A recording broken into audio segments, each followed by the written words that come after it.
길과 진리와 생명 되신 주님, 주의 말씀은 내 발의 등이요 내 길의 빛인 줄로 믿습니다. 이 시간 말씀에 등을 들고 말씀이 조명하시는 빛을 따라 살아가기를 소원합니다. 우리 마음 깊은 곳에 주님의 음성을 들려주시옵소서. 예수님의 이름으로 기도합니다. 아멘. 우리 서신제로 말씀 봉독하겠습니다. 마태복음 16장 13절부터 20절까지입니다.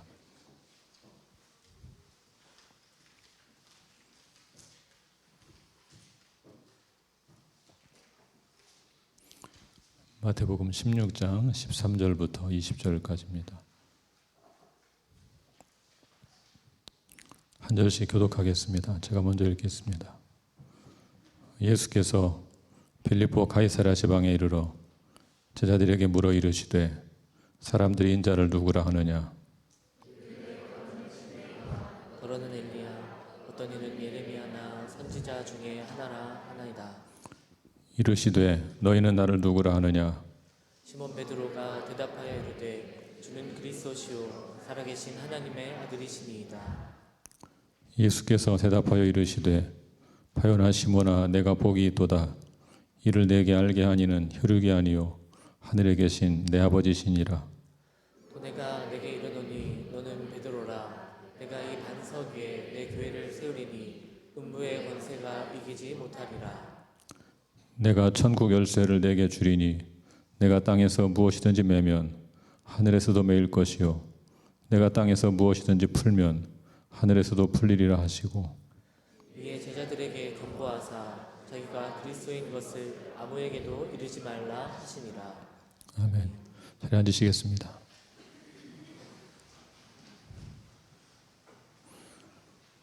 성경을 이해할 때 문맥을 살피는 것이 중요하기 때문에 마태복음 1장부터 오늘 본문 16장까지 간단하게 좀 정리해 드리겠습니다. 1장, 2장은 메시아의 탄생을 다루고 있고요. 3, 4장은 예수님의 사역 준비와 사역 시작을 다루고 있습니다. 3, 4장을 끝마치는 부분쯤에 나오면 예수님의 3대 사역이 기록되어 있습니다. 가르치시고 고치시고 전파하시고 가르치시고 치유하시고 전파하시고 세 가지죠.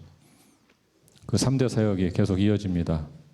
5, 6, 7장은 산상수훈인데 가르치는 사역이고 8, 9장은 여러 기적들이 나오면서 치유하시는 사역, 고치시는 사역을 다루고 10장은 예수님의 복음 전파하시는 사역, 이렇게 세 가지 사역이 5장부터 10장까지 전개되고 있습니다.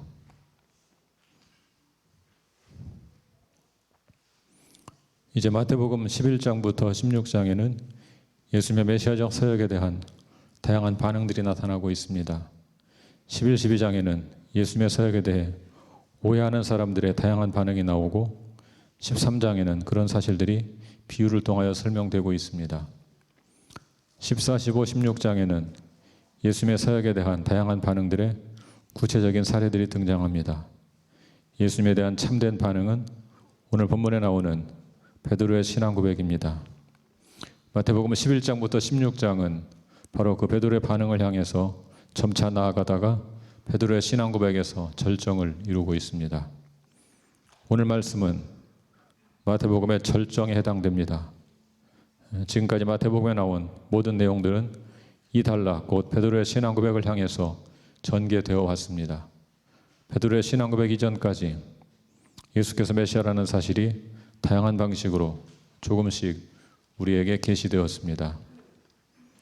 예수께서 침례받으실 때 하나님은 그를 사랑하는 아들이라고 부르셨습니다. 우리 마태복음 3장 17절을 같이 읽어보겠습니다. 마태복음 3장 17절 함께 읽겠습니다. 시작. 하늘로부터 소리가 있어 말씀하시되 이는 내 사랑하는 아들이요 내 기뻐하는 자라 하시니라. 예수님은 하나님의 사랑받는 아들이십니다. 한편 귀신도 예수님을 하나님의 아들이라고 부른 적이 있습니다. 마태복음 8장 29절 같이 읽어보겠습니다.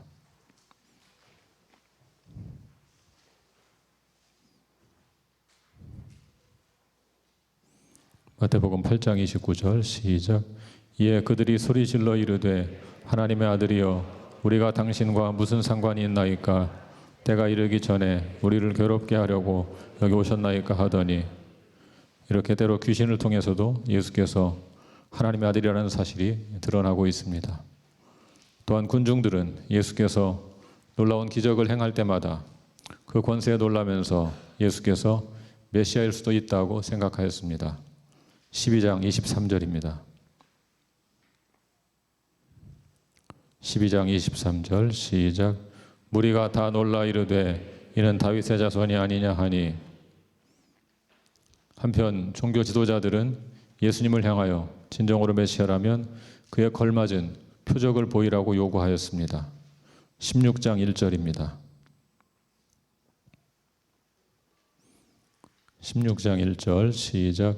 바리새인과 사두개인들이 와서 예수를 시험하여 하늘로부터 오는 표적 보이기를 청하니, 이런 식으로 마태복음은 예수님이 메시아라는 사실을 조금씩 점차적으로 드러냈습니다. 그러자가 오늘 본문에서 이 단락에서 절정에 이르고 있습니다.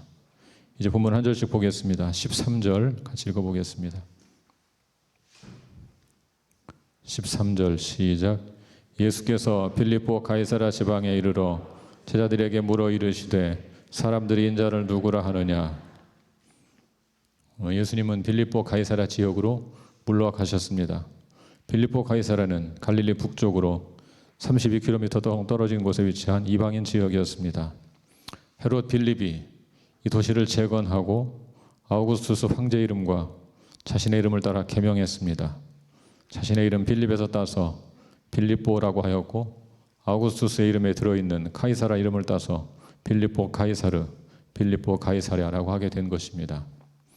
예수님은 그곳에서 제자들에게 사람들이 자신을 누구라고 하는지 물었습니다. 예수님은 자신을 인자라고 칭하심으로써 고난받는 종의 정체성을 암시하십니다. 이 사건 직후에 예수님은 처음으로 순환을 예고하셨습니다. 우리 14절을 같이 읽어보겠습니다. 14절 시작. 이르되 더러는 침례 요한, 더러는 엘리야, 어떤 이는 예레미야나 선지자 중에 하나라 하나이다.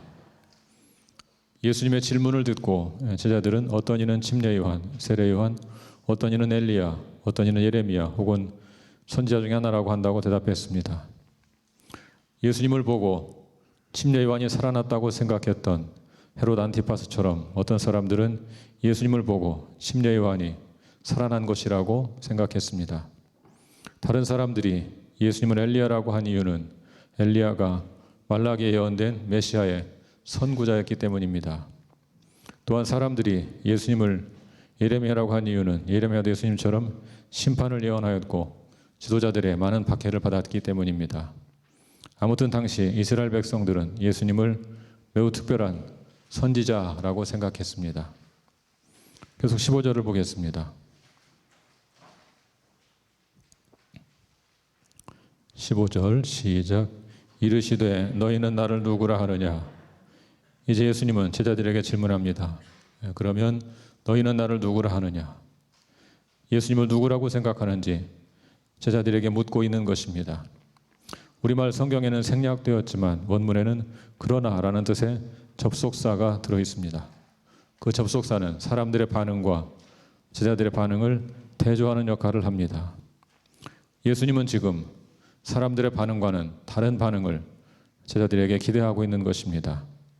우리 16절을 보겠습니다. 16절 시작. 시몬 베드로가 대답하여 이르되 주는 그리스도시요 살아계신 하나님의 아들이시니이다.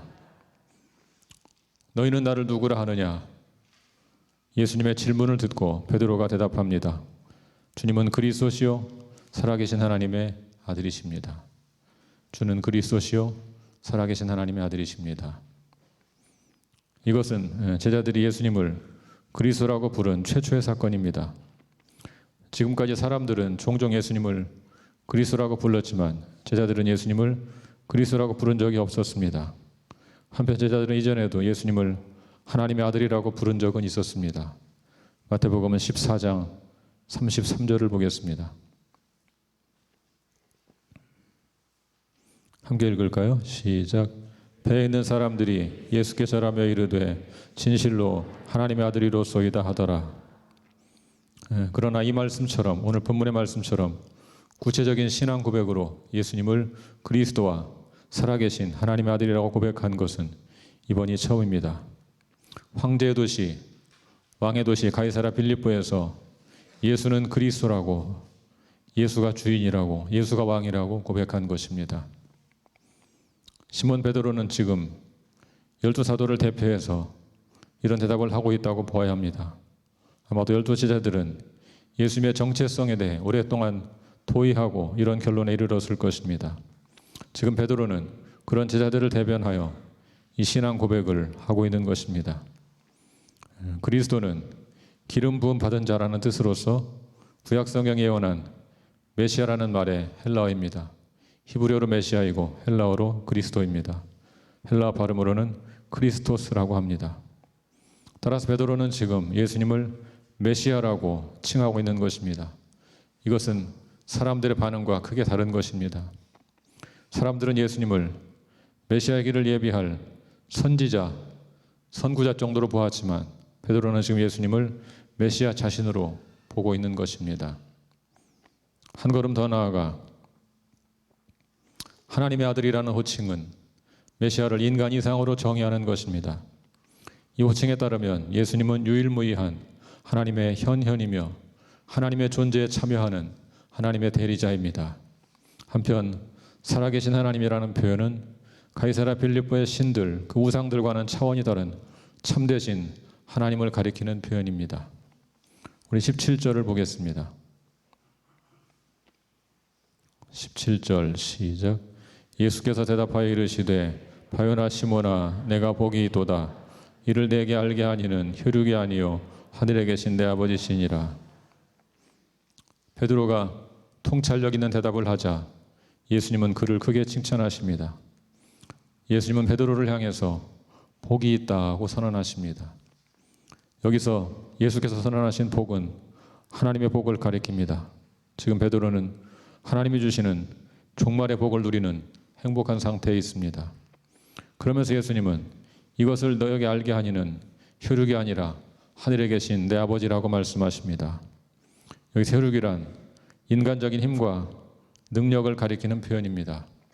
따라서 이 말씀은 베드로가 이런 사실을 알게 된 것이 단순히 자신의 인간적인 추론의 결과가 아니라는 뜻입니다. 베드로는 하늘에 계신 아버지의 계시로 이런 진리를 깨닫게 된 것입니다. 그러므로 그는 참으로 복된 자임에 틀림없습니다. 우리 18절을 보겠습니다. 18절 시작. 또 내가 내게 이르노니 너는 베드로라. 내가 이 반석 위에 내 교회를 세우리니 음부의 권세가 이기지 못하리라. 예수님은 이미 요한복음 1장 42절에서 시몬을 게바 곧 베드로라고 하겠다고 예언하셨습니다. 우리 한번 같이 읽어볼까요? 요한복음 1장 42절.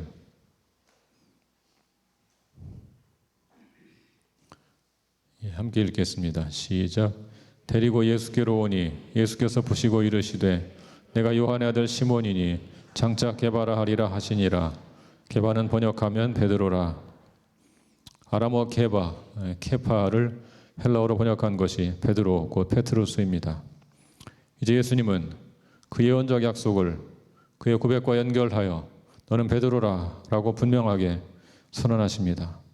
예수님은 곧이어 내가 이 반석 위에 내 교회를 세우리라고 말씀하셨습니다.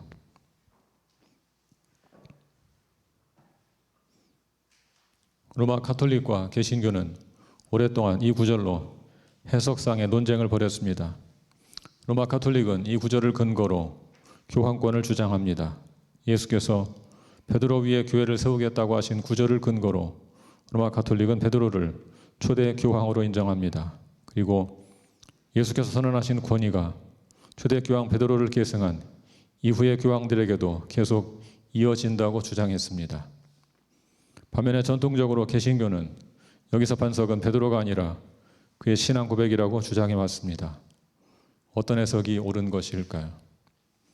우선 이 구절을 근거로 교황권을 주장하는 것은 거의 억지에 가깝습니다. 예수님은 베드로를 교황으로 세우신 적이 없습니다. 더욱이 베드로의 뒤를 이어 다음 교황들에게 그 권세가 계승되고 있다고 주장하는 것은 이 말씀과는 아무런 관련이 없는 자의적 해석에 불과합니다. 그렇다면 여기서 반석을 베드로가 아니라 그의 신앙 고백이라고 주장하는 개신교 해석은 문제가 없을까요? 우선 이 구절에서 반석이 무엇을 가리키는가를 생각해 보겠습니다. 사실 문법적으로만 본다면 이 문장은 너무도 명백하게 베드로를 반석이라고 지칭하고 있습니다. 성서 해석학을 언급할 필요도 없습니다. 그냥 국어를 읽는 능력만 있으면 누구나 이해할 수 있습니다. 예수님 말씀을 잘 보십시오. 너는 베드로라, 내가 이 반석 위에 내 교회를 세우리라. 여기서 베드로와 반석은 같은 단어입니다. 원어에서 베드로는 남성형 페트로스이고 반석은 여성형 페트라라는 이유로 서로 다른 단어이다 라고 주장하는 것은 억지에 불과합니다. 특히 예수께서 말씀하신 아람어로 본다면 둘 다 그냥 케파라는 뜻입니다. 따라서 여기서 반석이 베드로를 가리킨다는 것을 부인하기는 어렵습니다. 그렇다면 왜 개신교는 이 반석이 베드로가 아니라 그의 신앙 고백이라고 주장하게 되었을까요? 개신교는 이 말씀이 교황권을 지지한다는 가톨릭의 주장에 반대하다가 너무 지나치게 많이 나간 것입니다. 문장을 보면 베드로를 반석이라고 지칭하는 것은 맞습니다. 너는 베드로라, 내가 이 반석 위에 내 교회를 세우리라. 헬라어로 읽으면 이렇게 됩니다. 너는 페트로스라, 내가 이 페트라 위에 내 교회를 세우리라. 아람어는 이렇게 됩니다. 너는 케파라, 내가 이 케파 위에 내 교회를 세우리라. 이렇게 본다면 반석이 베드로를 가리킨다는 것은 자명하게 보입니다. 다만 우리는 문맥을 통해서 베드로를 반석이라고 지칭한 것이 그의 신앙 고백과 깊은 관련이 있다는 사실을 알 수 있습니다. 베드로가 주는 그리스도시요 살아계신 하나님의 아들이라고 고백했을 때 예수께서 베드로를 반석으로 부르신 것입니다. 더 나아가서 여기 베드로는 사도들의 대표자라는 사실도 간과해서는 안 됩니다. 베드로의 신앙 고백이 베드로 입에서 나온 것은 사실이지만 그는 사도들의 대변인과 같은 역할을 하고 있습니다. 따라서 문맥상 여기서 베드로를 반석으로 부르시고 그 위에 교회를 세우겠다고 하신 것은 바로 예수님을 그리스도와 살아계신 하나님 아들로 고백하는 사도들 위에 교회를 세우겠다 그런 뜻입니다. 베드로는 그들의 대표자로 이 선언을 듣고 있는 것입니다. 에베소서 2장에는 이런 해석을 뒷받침하는 말씀이 있습니다. 우리 한번 같이 읽어보겠습니다. 에베소서 2장 20절부터 22절. 1장이라고 오타가 났네요. 2장이라고 고쳐야 됩니다. 본문의 내용은 같고요. 주보도 그렇죠? 예, 2장으로 고쳐야 됩니다. 같이 읽어보겠습니다. 시작. 너희는 사도들과 선지자들의 터 위에 세우심을 입은 자라. 그리스도 예수께서 친히 모퉁이돌이 되셨느니라. 그 안에서 서로 연결하여 주 안에서 성전이 되어가고 너희도 성령 안에서 하나님이 거하실 처소가 되기 위하여 그리스도 예수 안에서 함께 지어져 가느니라. 아멘. 이 말씀에서 사도 바울은 교회를 성전으로 비유하여 설명합니다. 이 비유에서 성전의 모퉁이돌은 그리스도이십니다. 그리고 성전의 터는 바로 사도들과 선지자들입니다. 우리는 사도들의 터 위에 그리고 모퉁이돌인 그리스도와 서로 연결하여 지어져가는 성전입니다. 이 말씀과 관련지어 본문을 해석한다면 예수님은 사도들이라는 터 위에 교회를 세우시겠다는 것입니다. 물론 사도들이 교회의 터가 된 이유는 그들이 그리스도에 대한 신앙을 고백했고 그 신앙을 우리에게 전수해 주었기 때문입니다. 따라서 오늘날 교회는 사도적 전통 위에 서 있으며 또 지속적으로 서 있어야만 합니다. 우리 그리스도인들은 사도들이 기록한 말씀을 영감받은 정경으로 인정합니다. 사도들이 말씀으로 전해준 그 말씀을 기초로 그리스도를 믿고 받아들입니다. 이 말씀은 그와 같이 베드로로 대표되는 사도들을 기초로 삼아 교회를 세우신다는 말씀입니다. 그렇게 세워진 교회는 음부의 권세가 이기지 못할 것입니다. 여기서 음부의 권세는 사망의 권세를 가리킵니다. 교회는 죽음을 이기고 부활하신 예수를 머리로 모신 그의 몸입니다. 따라서 교회에게는 죽음을 묶을 권세가 주어졌습니다. 부활하신 그리스도를 믿고 따르는 백성들의 모임인 교회는 더 이상 사망 권세에 매이지 않습니다. 우리 19절을 같이 보겠습니다. 19절 말씀 시작. 내가 천국 열쇠를 내게 주리니 내가 땅에서 무엇이든지 매면 하늘에서도 매일 것이요 내가 땅에서 무엇이든지 풀면 하늘에서도 풀리리라 하시고, 예수님은 베드로에게 천국 열쇠를 주겠다고 하셨습니다. 베드로를 비롯한 사도들이 교회의 터를 이루고 있다는 사실을 생각하면 이 천국 열쇠를 받은 자를 베드로만으로 한정할 필요는 없습니다. 이 천국 열쇠는 결국 사도들의 신앙을 따르는 교회에게 주어진 것입니다. 그렇다면 땅에서 매면 하늘에서도 매이고 땅에서 풀면 하늘에서도 풀린다는 말씀은 무슨 뜻일까요? 기본적으로 열쇠는 권세를 상징합니다. 열쇠를 가진 자는 권세를 가진 자입니다. 이 권세는 은혜와 심판의 말씀을 전달하는 권세입니다. 교회는 예수님이 선포하신 말씀을 위탁받았습니다. 이제 주님의 몸된 교회는 그 복음을, 은혜와 심판의 복음을 전달할 권세를 받았습니다. 이 복음에 대한 반응에 따라 사람들은 매일 수도 있고 풀릴 수도 있습니다. 매고 푼다는 것은 랍비들의 용어입니다. 랍비들의 전통에서 매는 것은 금지를 뜻하고 푸는 것은 허용을 뜻합니다. 따라서 여기서 천국 열쇠를 주었다는 말은 교회는 이 은혜와 심판의 복음을 선포하는 권세를 받았다, 그런 뜻입니다. 교회가 이 땅에서 그 권세를 사용하면 하늘에서도 동일하게 반응할 것입니다.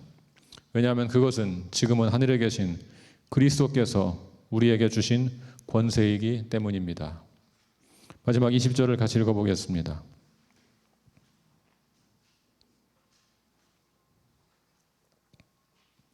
20절 말씀 같이 읽겠습니다. 시작.